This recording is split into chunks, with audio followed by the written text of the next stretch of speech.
Tonight, 9 fleeing inmates from the Jos Custodial Center are rearrested with 252 still missing. Civil society organizations asked the 9th National Assembly to expedite action on priority areas in ongoing constitution amendment. Presidential Steering Committee on COVID-19 says the country is putting in place measures to curtail the new variant, although the country is yet to record any case. And US President Joe Biden says Omicron is a cause for concern and not for panic. Insists lockdowns will not be used to control the new COVID variant. Plus international news from our studio in London. On business news tonight, Twitter co-founder Jack Dorsey steps down as CEO.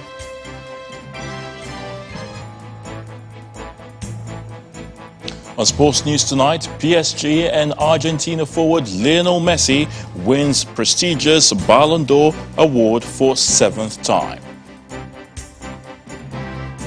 And from Abuja, a petitioner at the Abuja panel of inquiry into police brutality wants the police to release the body of her husband for burial 9 years after he was killed. 252 inmates who escaped from the Jos Custodial Center during Sunday's attack are still at large. Authorities at the center, while taking stock today, say 9 of the inmates were killed during the shootout between the attackers and security operatives, while 9 of the fleeing inmates have been rearrested.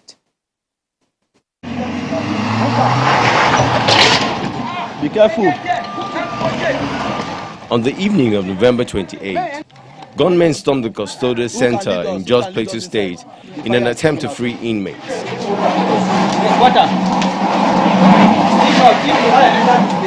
Fortunately, the security forces were able to contain the situation and quash the attack. Fire services to come. Fire services. Yeah.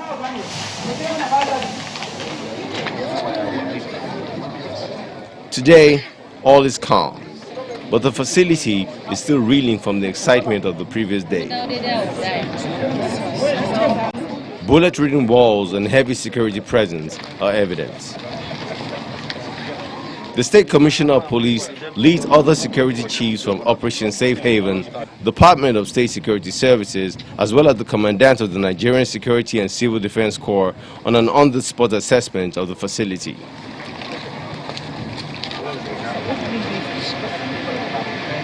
The controller of the facility gives a blow-by-blow account of the incident which took the life of one of his men.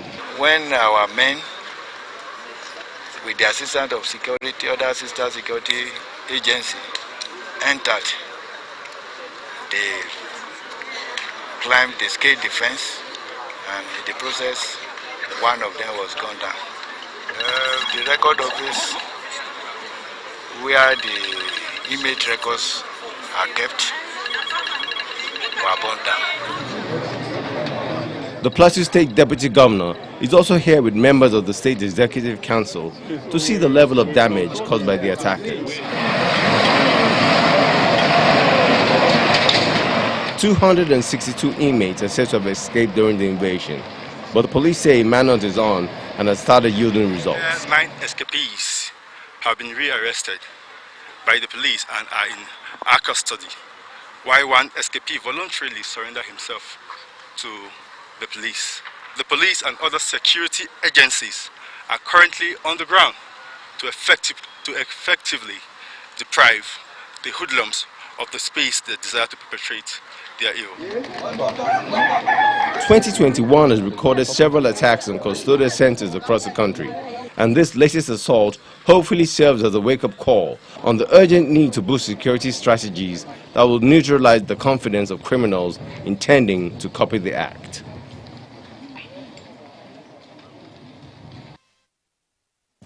Meanwhile, security forces conducting operations against identified bandit enclaves in Kaduna State say they have killed 5 bandits in 2 locations spanning Beningwari and Giwa local government areas of the state. According to a statement by the Kaduna State Commissioner for Internal Security and Home Affairs, Samuel Arwan, the troops on patrol made contact with bandits around an identified hideout in Beningwari and subsequently engaged the bandits in a gun duel, after which 2 of them were neutralized. In another raid on bandits' camp around Idasu in Giwa local government area, security forces engaged the criminals, and after a gun battle, 3 of them were also killed by the troops. Mr. Arwan further explained that across both locations, 2 AK-47 rifles, 1 pump-action rifle and 3 motorcycles were recovered from the operations and are in the custody of the military. Still on security, there was pandemonium at the Federal College of Education Technical Gusau today over alleged bandits' attack. The school was said to have been attacked by armed bandits with intention to abduct students and staff of the college, but police authorities in the state say nothing like that happened. Meanwhile, the governor of Zamfara State, Bello Matawale, who visited the school, has directed the Commissioner of Police, Ayuba El Kana, to establish a police outpost at the school to beef up security in and around the institution. Security apparatus were here just 5 minutes after they had the incident. You see, all of them, they are here. So it is unfortunate when people are just spreading fake news so that they can, turn things out of place. So it's just a mischief makers, and I assure the citizen that things like this will not happen, and I'm here by myself to see by myself, and I assure the school authority that we are going to do the pens so that, and we are going to bring a security outpost in these institutions so that it can give all covers, inshallah. We are at the scene where the claim bandits entered. So on investigation, we discovered that Yensakai, the outlawed Yensakai, were passing at the back of the fence, possibly to go and cause havoc in one village called Baragaja, where my men are right now there. So some women who are harvesting beans saw them. Because of that of fear, they now started running down towards the school. So the students who are in their classes, some outside, saw these women running, shouting, say, thieves, thieves, bandits, because they don't know whether it is bandit or Yansake. Because of that, the students got afraid and started running out of the school. That is what actually happened. So I'm here to assess the security network of the school, together with the college provost and the commandant. Meanwhile, in Borno State, police authorities say its operatives have rescued a soldier abducted along the Maiduguri-Damaturu Road and 15 other persons from ISWAP captivity. According to a statement by the spokesman of the Borno State Police Command, police operatives on patrol around Auno axis rescued a soldier attached to the 4 Battalion Mate and 15 others who were abducted by suspected Boko Haram insurgents. The statement adds that the crack team of the police, in collaboration with the Police Rapid Response Squad on getting the information, gave the terrorists a hot chase and engaged them in a gun duel, which led to the successful rescue of the victims. Away from security, a coalition of civil society organizations is asking the National Assembly to expedite action and finish alterations to priority areas in the ongoing Constitution amendment process. Speaking at a meeting on Constitution Review in Abuja, the Executive Director of the Policy and Legal Advocacy Center, Mr. Clement Nwankwo, lists judicial, electoral and local government reforms as priority areas the federal lawmakers should give attention to in the ongoing alteration process. The group appeals to the 9th Assembly to speed up the alteration before 2023's general election politicking. Members of civil society organizations holding a strategic session on constitution amendment with lead consultants to the National Assembly in Abuja. The National Assembly has also defined. The objective is to sensitize civil society organizations to scale up advocacy for priority areas which the 9th Assembly needs to give attention to in the ongoing constitution amendment process. The Ninth National Assembly has committed to review of the Constitution. The Ninth National Assembly has also defined priority areas, and those priority areas include electoral reform, judicial reform, local government reform. These constitution review committees are looking at all of this in a very incremental fashion, and it is us as civil society that have a major role to play in pushing as far as we can. Other participants also list additional priority areas that they want the lawmakers to focus on, including the removal of immunity for governors. Some of us believe very strongly that there is need to amend Section 308, I think that's the section, on immunity of the governor and his or her deputy, the immunity of the president and his or her vice. And some of us very strongly believe that that blanket immunity, even though it is for the duration of their tenure, is not consistent with current trends. Meanwhile, the Deputy President of the Senate, who is represented by his special advisor, gives the assurances of lawmakers to make the needed alterations to the Constitution. We all know that the process of constitutional amendment requires a given level of intervention by the federating states.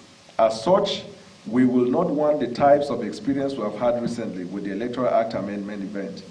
We must frontally and decisively address the various inadequacies in our polity, as cited, plus even the foundations of family. We must return to viable local government structures of which autonomy is central.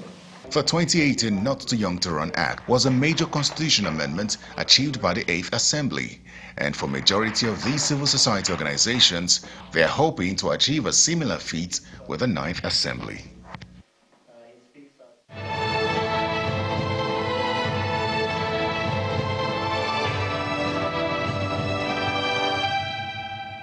The federal government has debunked claims by Canadian authorities that 2 passengers from Nigeria are responsible for the country's first reported cases of the Omicron variant. Members of the Presidential Steering Committee during its briefing today say it is waiting on the Canadian authorities for more details since there are no direct flights between Nigeria and Canada.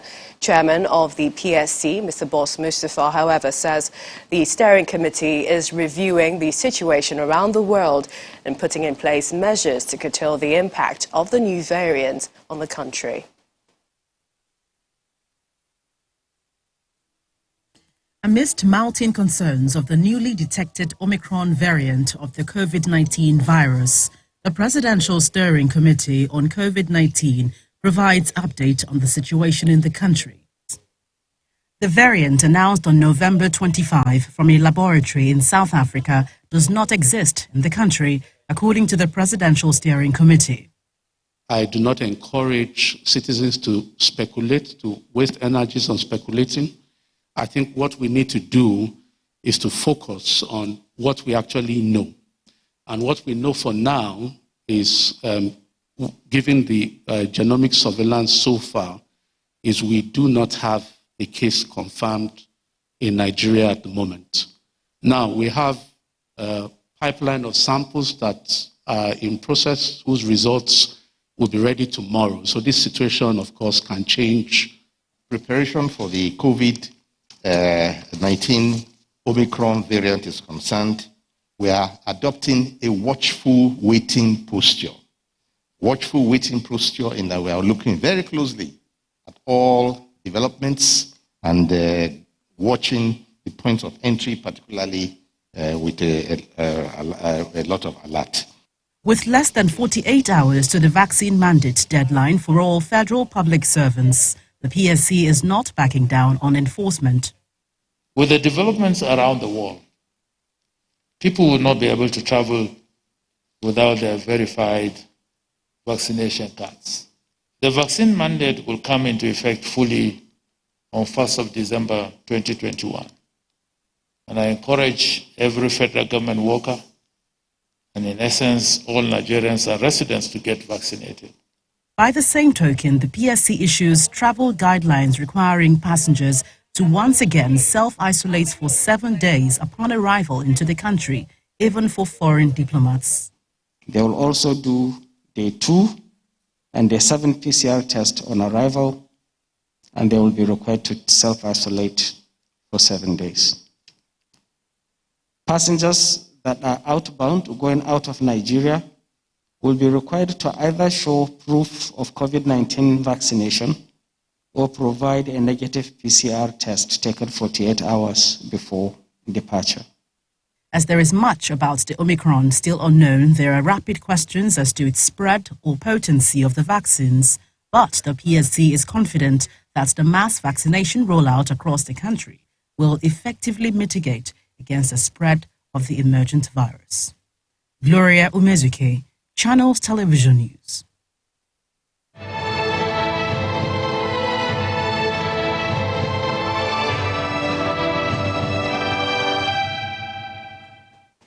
In part two, after the break, a Saudi-bound businesswoman excretes 80 pellets of cocaine at the Nnamdi Azikiwe International Airport, Abuja. Please stay with us.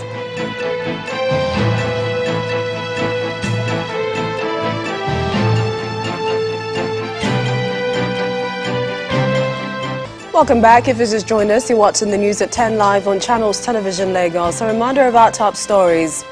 9 fleeing inmates from the Jos Custodial Center are rearrested, with 252 still missing. Civil society organizations asked the 9th National Assembly to expedite action on priority areas in the ongoing Constitution Amendment. Presidential Steering Committee on COVID-19 says the country is putting in place measures to curtail the new variant, although the country is yet to record any case. And US President Joe Biden says Omicron is a cause for concern, not for panic, insists lockdowns will not be used to control the new COVID variant.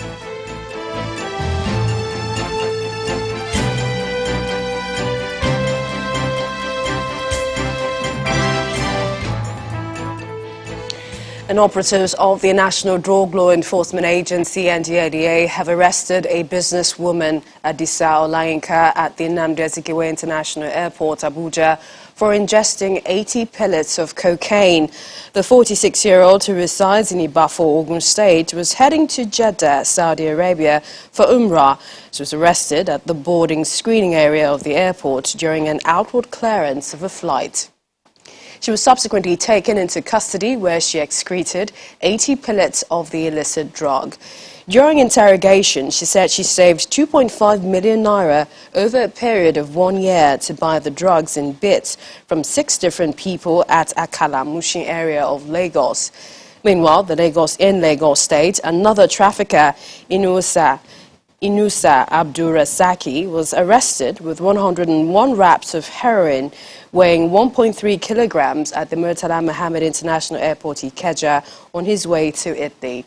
The drugs were concealed inside cassava flour, popularly called gari. While commending the officers and men of the Abuja and Lagos International Airport Commands for their vigilance and steadfastness, Chairman of the NDLEA, Brigadier General Mohammed Buba Marwa, urged them to always stay 2 steps ahead of the drug cartels.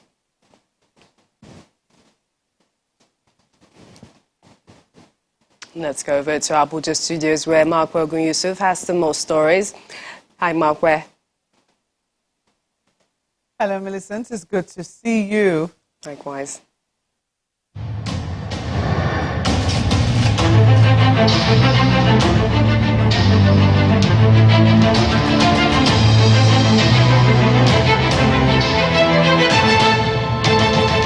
The Lagos Judicial Panel may have submitted its findings, but sittings are still holding in other parts of the country. Here in the FCT, a petitioner, Mercy Patrick, is pleading with the Independent Investigative Panel on allegations of human rights violations by the defunct Special Anti-Robbery Squad to direct the police to release the body of her husband for burial. He was allegedly killed in 2012. Testifying before Justice Suleiman Galadima-led panel, Mrs. Patrick narrates how her husband informed her that he was traveling to Benue State on November the 20th, 2012 for a burial, but that was the last she heard from him. The Independent Investigation Panel on Human Rights Violation by the defunct SARS resumed sitting, with cases ranging from alleged extrajudicial killings, unlawful arrest, illegal detention, torture, to death in custody, amongst others. Mrs. Mercy Patrick is the first to testify before the panel. She alleges that the police is holding on to the body of her husband, who was alleged to be a member of One Chance Operators and was killed along Masaka, a suburb between the FCT and Nasarawa State. She adds that she was later informed that the body has been deposited at the Gwagwalada Specialist Hospital. Getting to the mortuary, however, she was informed that there was no corpse with the name of Patrick, but his name was listed in the entry diary of the mortuary. She's praying the panel to order the release of her husband's corpse and compensation for his death. 2012, November 22nd, my husband called me that he's going to burial in village. He told me that when I come back, she will call him. So when I come back from the market, I call his number is not going. When I tried the number, so one man picked the call that they already killed my husband. I wanted to settle me because my children are suffering. I can't pay the school fees anymore. Adjourning the case to December 2nd, the chairman of the panel orders the chief medical director of the specialist hospital to make available the entry diary from the mortuary from the 20th to the 22nd of November 2012. The panel also heard 2 other alleged extrajudicial killings. Both of them were taken away. Police station at Ugolao. I don't know where they take them to after that. The next thing was the arrival of the cops. The panel is expected to hear more cases on the alleged violations of human rights by the defunct SARS and other units of the Nigerian police force.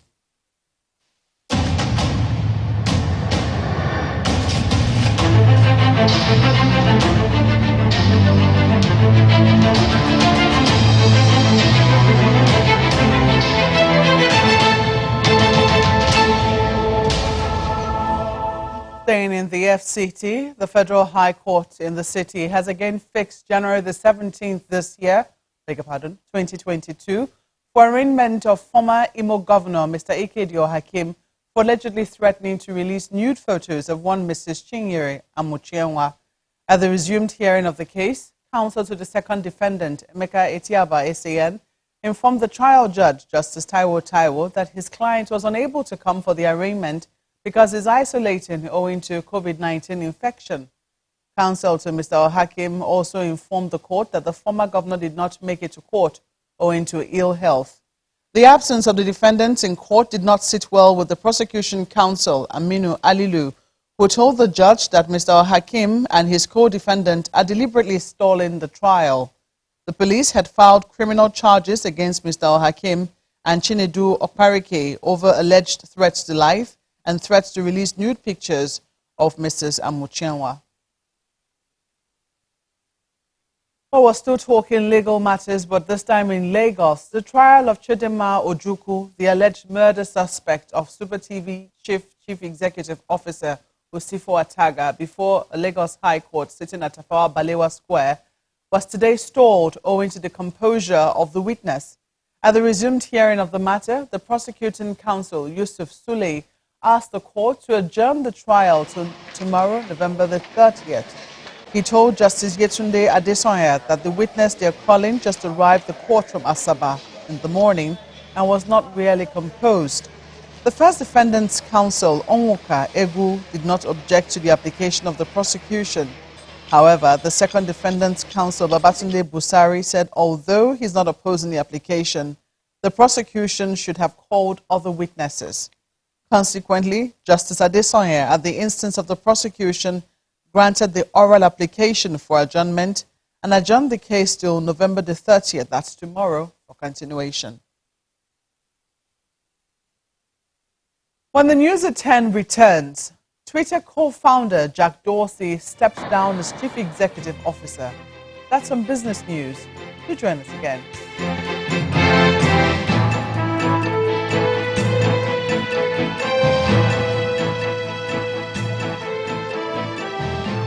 We're going to the South region now. Delta State is honoring one of Nigeria's most illustrious sons and a true Deltan, the Atagba of Asaba, Dr. Chike Edozian, by naming the newly commissioned State Secretariat complex after him. That's according to the Vice President, Professor Yemi Osinbajo, who is speaking at the inauguration ceremony in Asaba, which attracted top government functionaries, including the governor of Bayelsa State, Doye Diri. Vice President Professor Yemi Osinbajo touches down the Asaba International Airport and is received by Governor Ifeanyi Okowa, accompanied by his Bayelsa State counterpart, Mr. Doye Diri, as well as other government officials. From the airport, the Vice President heads to the palace of the traditional ruler of Asaba. This special August. After the visit to the palace, it's time for the main business of the day as the Vice President inaugurates this 8.5 megawatts Asaba Independent Power Project, which the state government says will improve the electricity supply to ministries, departments, as well as other agencies of government. Show the glory of God.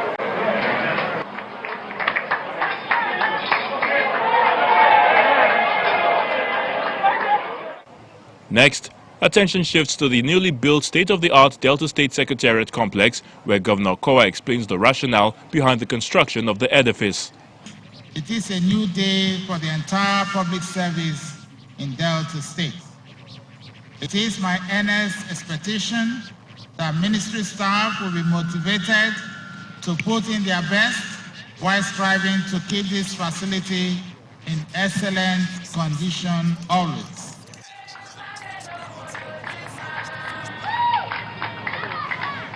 For the Vice President, immortalizing the Asagba of Asaba, Professor Chike Edozian, by naming the complex after him is indeed an honor. Thank you very much. He then goes ahead to highlight the importance of the civil service to the development of any state. Optimal public service delivery requires an efficient public service.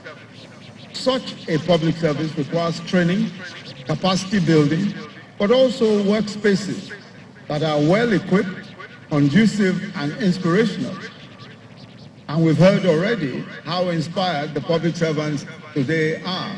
The 7th-floor Secretariat complex, which was completed in 4 years, will accommodate 27 ministries, 9 conference halls, banks, business centers, a creche, mini hospital, restaurants and other facilities. And that's all from Abuja. It's over now to you, Millicent. Thank you, Margaret.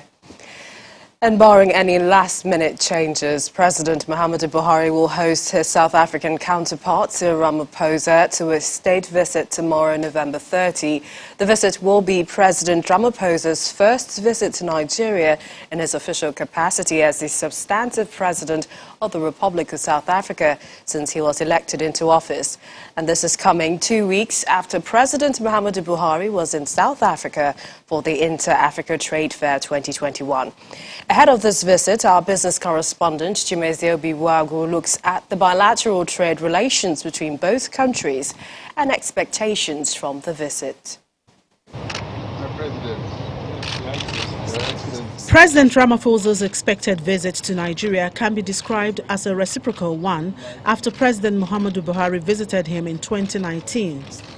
Despite concerns about xenophobia between Nigeria and South Africa, bilateral ties between the two countries is said to have hit $2.9 billion last year, with hopes of improved trade with the African Continental Free Trade Area. According to the United Nations Comtrade database on international trade, Nigeria exports to South Africa was $2.65 billion during 2020, while imports from South Africa was $647.51 million. Meanwhile, South Africa imported $2.48 billion worth of goods in 2020 and exported $425 million worth of goods to Nigeria. In principle, this data shows Nigeria has higher balance of trade when compared to South Africa. In terms of value added, what South Africa exports to Nigeria, even a lot lower, but certainly a lot more of it is going through the South African system than we have going through the Nigerian system. I've given examples of the fact that whilst we can be proud and say we export over $2 billion worth of crude oil to South Africa, that is all we do. While Nigeria's major exports to South Africa is crude oil, South Africa's fast-growing exports to Nigeria include edible fruits, ships and boats, plastic products, and so on. In terms of investment, South Africa seems to have done a lot more in Nigeria with the likes of ShopRite, Spar, MTN, and so on. Nigerian businesses oftentimes complain about tough times establishing business in South Africa because of the country's protectionist approach. What we need to do is to help work with Nigerian businesses to explain the legal regime here, because if it is that people from Asia and Europe come into the South African market, so much better for us that we also find opportunities for fellow Africans to come into our market. This visit is expected to help strengthen the relationship between both countries. One of the major events that will be happening is the launch of the Joint Ministerial Advisory Council that will support the binational commission set up a few years ago. The whole idea is to have this council sitting to advise the two countries on areas that we still need to have more trade agreements, where we have to sign more concessions, where we have to encourage each other, financing and other kind of arrangements that will help to promote trade between the two countries. There will also be a business forum between Nigeria and South Africa businessmen, after which a feedback will be given to both presidents. Chimeze Obi-Wago, Channels Television News. And to Tanya Lashabowale, she's got business news next.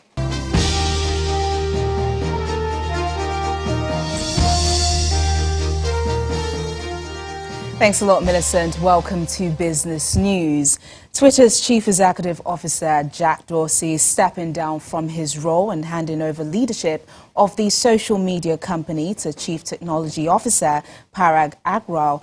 Dorsey, who co-founded Twitter in 2006 and served as its CEO since 2015, believes the company is ready to move on from its founders. The CEO change takes immediate effect. However, Dorsey will remain on the board until his term expires in 2022. Meanwhile, investors have positively reacted to the news as Twitter's shares surged 9% in early trading today.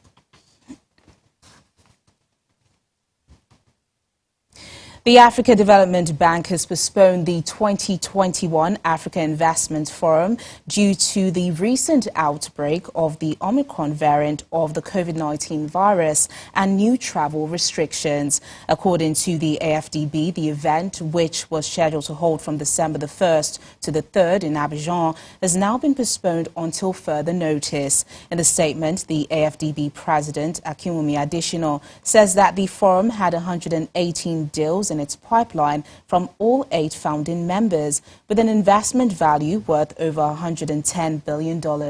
He further notes that conversations around the funding of projects would continue behind the scene.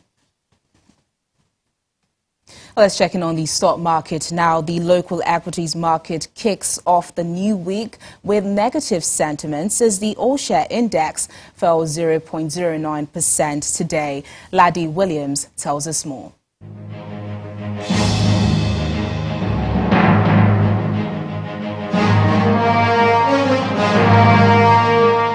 Hello and welcome to the Stock Market Report.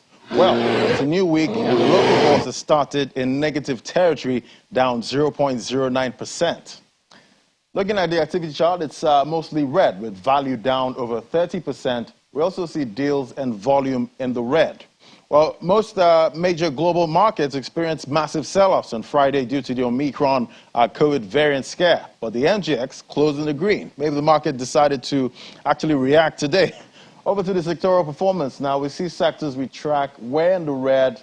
The gainers counter, we see ICO Insurance led the counter up over 8% to close at 76 kobo, followed closely by Living Trust Mortgage Bank. Over to the losers counter with the press release from Owando PLC posted on the NGX. We see that Leaf Investment and Realtors now own about 15% of Owando shares. Well, the investors didn't react well to the news, with Owando down over 2% in the top 7 list of decliners. But UPDC Real Estate Investment Trust led that counter. Anyway, it's the first day of the week. Let's hope the market will spring up a positive surprise. And that's the stock market report. I'm Vladi Williams. It's back to you.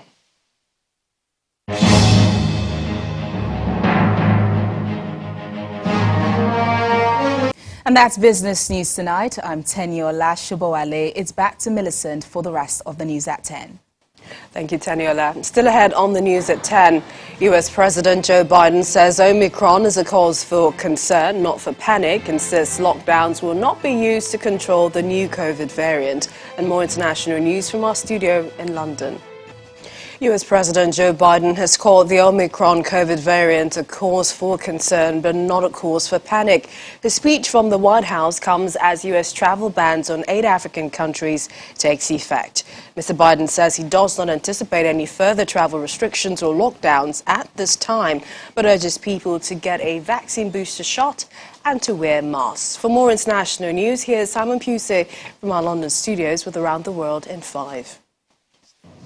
Good evening and welcome to the Channel Studios here in London with your international news around the world in 5. South Africa's president says travel bans enacted against his country and its neighbours over the new coronavirus variant need to end. This is a clear and completely unjustified departure from the commitment that many of these countries made at the meeting of the G20. Cyril Ramaphosa said he was deeply disappointed by the action, which he described as unjustified, and called for the bans to be urgently lifted.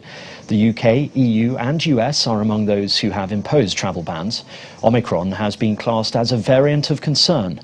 Early evidence suggests it has a higher reinfection risk. The Honduran opposition candidate Xiomara Castro has a commanding lead in the country's presidential election. Revertimos el autoritarismo y revertimos el continuismo. With half of the votes counted, the left-wing candidate is ahead of the governing party's Nasri Asfour by almost 20 percentage points. However, Mr. Asfour has not yet conceded defeat. If she wins, Ms. Castro will become the first female president of the Central American nation. The Philippines has launched an ambitious drive to vaccinate 9 million people against COVID-19 in just 3 days. This is our single biggest push to fast-track vaccination and reach target. President Rodrigo Duterte opened a ceremonial mass vaccination event in Rizal province, east of Manila, as part of the ambitious program. Though the earlier target of 15 million shots was scaled back, 9 million would still be a significant number for a nation where logistics and vaccine hesitancy are hurdles.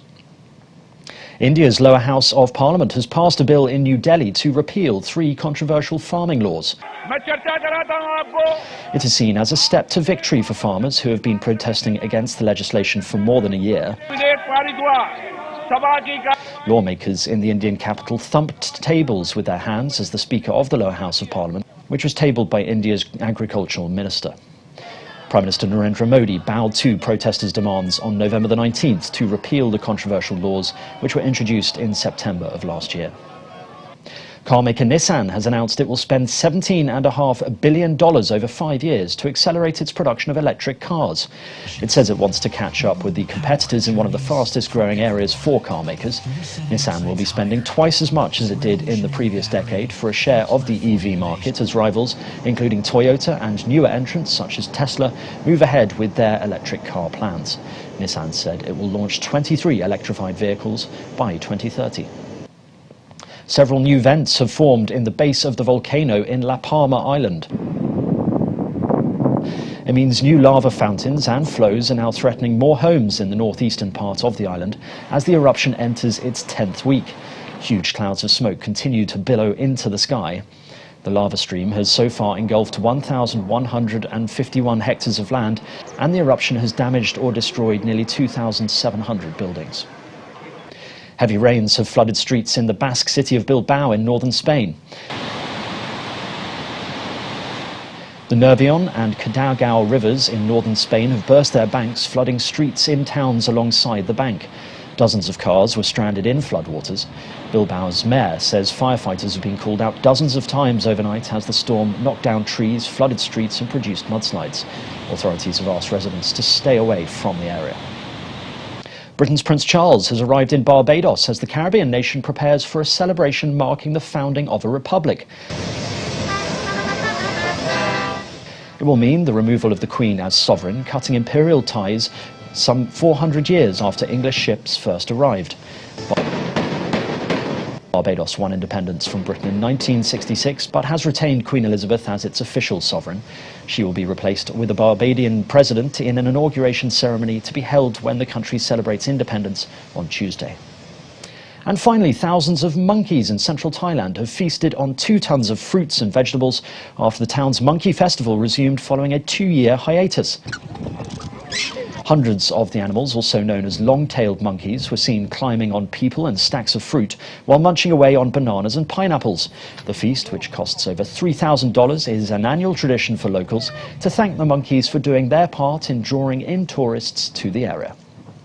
And that's your international news around the world in 5. Now back to the Channel Studios in Lagos. Many thanks, Simon. Well, Argentina's Lionel Messi has won the prestigious Ballon d'Or for a record 7th time in the beautiful city of Paris in France. Now, Messi, who left FC Barcelona as a free agent to sign for PSG, that's Paris Saint-Germain, in the summer, was presented with the award for best men's footballer in the world on Monday night after breaking record, 12 months for club and country.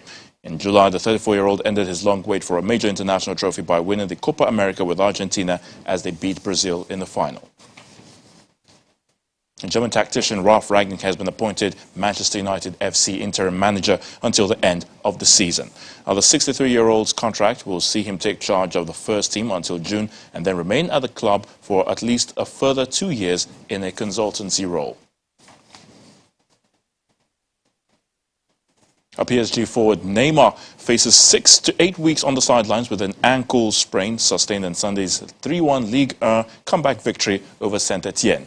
Now, the 29-year-old twisted his ankle in the dying seconds of the match after treading on the leg of Saint-Etienne's Ivan Macron, which left him screaming in agony before he was carried off. And host Qatar will begin their Arab Cup campaign on Tuesday against Bahrain, hoping to use the tournament as a springboard to success at next year's World Cup. After winning the rights to stage the tournament 10 years ago, Qatar has invested heavily in trying to make their national team more competitive. A World Football Governing Body, FIFA, has appointed normalization committees to run football in Guinea and Chad and oversee elections in both national associations. FIFA said it was intervening after a series of irregularities during the electoral process of Guinea Football Federation.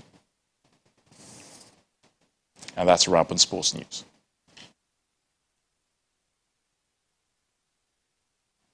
Thank you, Tunde. And the main news again. Today, the Presidential Steering Committee on COVID-19 announced that the country is already putting in place measures to curtail the new variant Omicron, although the country is yet to record any case. That's news at 10 tonight. Thank you for watching. I'm Millicent Walker. Stay safe.